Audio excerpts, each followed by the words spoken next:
महाराष्ट्र को लेकर जेपी नड्डा के घर बैठक संभव है। ये बड़ी खबर बीजेपी के राष्ट्रीय अध्यक्ष जेपी नड्डा के आवास पर महाराष्ट्र में जो सियासी हालात हैं उसको लेकर बैठक संभव है, क्योंकि जो खबर है सूत्रों के हवाले वो ये कि एकनाथ शिंदे लगातार बीजेपी के संपर्क में है। बीजेपी की तरफ से उन्हें डिप्टी सीएम का पद भी ऑफर किया गया है। ऐसे में क्या समीकरण आगे बनते हैं? क्या बीजेपी के साथ मिलकर के ये जो बागी विधायक है महाराष्ट्र में आगे सरकार बनाएंगे?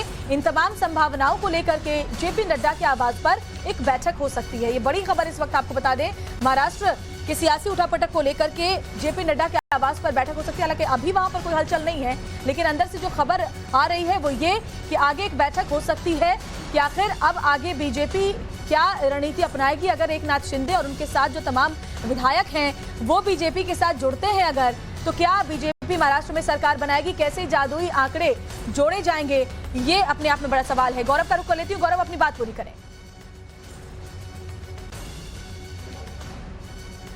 बिल्कुल, देखिए, जब जिस बात का आप जिक्र कर रही थी विधानसभा चुनाव का, जब सबसे ज्यादा विधायक लाने के बावजूद भी तमाम कोशिश हुई और अजीत पवार ने रातों रात जो है शपथ ले ली थी देवेंद्र फडणवीस के साथ इस दावे के आधार पर कि उनके पास एनसीपी के विधायकों का समर्थन और एक समर्थन पत्र लेकर उन्होंने रातों रात शपथ ले ली थी। शपथ लेने की रात और अगले दिन की शाम तक ये स्थिति थी कि शरद पवार ने अपने मुंबई में सबसे महत्वपूर्ण जगह वाई चौहान सेंटर पर बैठे बैठे सभी विधायकों को, चाहे वो शिवसेना, कांग्रेस, एनसीपी किसी के रहे हो, सबको ट्रैक कर लिया था, सभी को मना लिया गया था। साम दाम दंड भेद हर तरीके से उस वक्त जो है, चाहे वो दिल्ली एनसीआर के इलाके में विधायक मौजूद थे, सबको ले जाकर मुंबई पहुंचाकर और सबको पवई के होटलों में रुकवाया गया था। और उसके बाद हमने देखा कि था कि किस तरीके से मुख्यमंत्री पद को लेकर हालांकि लंबी एक बहस चली थी। उसके बाद जो है महाविकास अघाड़ी सरकार ने शपथ ली थी। लेकिन अब सवाल यही है कि जिस तरीके से कांग्रेस और एनसीपी ये दावा कर रहे हैं कि उनके सभी विधायक इंटैक्ट हैं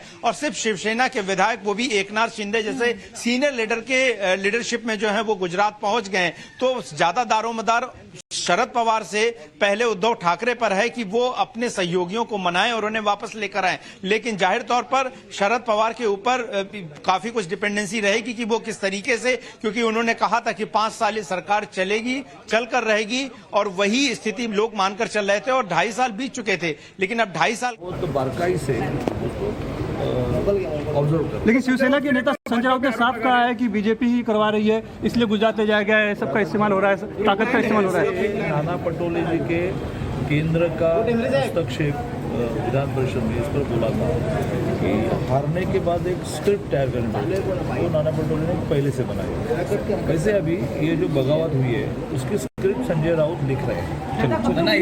धन्यवाद। तो चंद्रकांत पाटिल को आप सुन रहे थे इस वक्त, जो बीजेपी के सीनियर लीडर हैं। उनका साफ साफ कहना था कि जो भी आरोप लगाए जा रहे हैं बीजेपी के ऊपर वो निराधार है। अंदर खाने शिवसेना में कलह है जिसका असर दिखाई दे